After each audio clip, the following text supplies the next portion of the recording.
Hello everyone, welcome to IAS Darshana. I hope you all are doing very well. So without wasting enough of our time, let's move to the topic of the day. So today's topic of the day is Indian Railways plans to double originating train capacity in 48 major cities by 2030.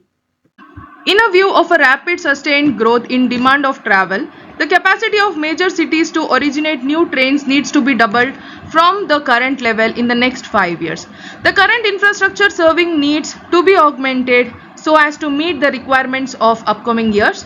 The works for doubling the originating capacity by the year 2030 would include the following options: augmenting the current terminals with additional platforms, stabling lines, pit lines, and adequate shunting facilities, identifying and creating new terminals in and around the urban area, maintenance facilities including mega coaching complexes, increasing the sectional capacity with traffic facility works, signaling upgradation and multi-tracking required for handling increased trains for various points. While planning for increasing capacities of terminals, stations around terminals will also be considered so that capacity is evenly balanced.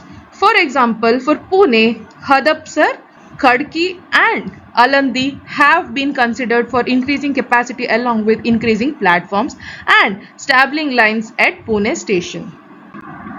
The above exercise will be done for both suburban as well as non-suburban traffic, keeping in view the distinct requirements of both segments. A comprehensive plan of 48 major cities will be submitted for the stations listed below to the Planning Directorate. The plan will include the works plan proposed or already sanctioned to achieve the goal of doubling the capacity of handling trains in a time-bound manner. While the plan to double the capacity is by 2030, it is expected that capacity will be increased progressively in the next 5 years so that the benefits of capacity addition can be reaped immediately. This will help in meeting the traffic requirement progressively over the years. The plan will classify auctions under the three categories, that is immediate, short term and long term. The proposed plan should be specific with clear timelines and defined outcomes, while the exercise is for specific stations. However, each ZR should plan for increasing capacity of train running over their divisions so that not only terminal capacity is increased but also the sectional capacity and operational constraints at stations or yards are addressed.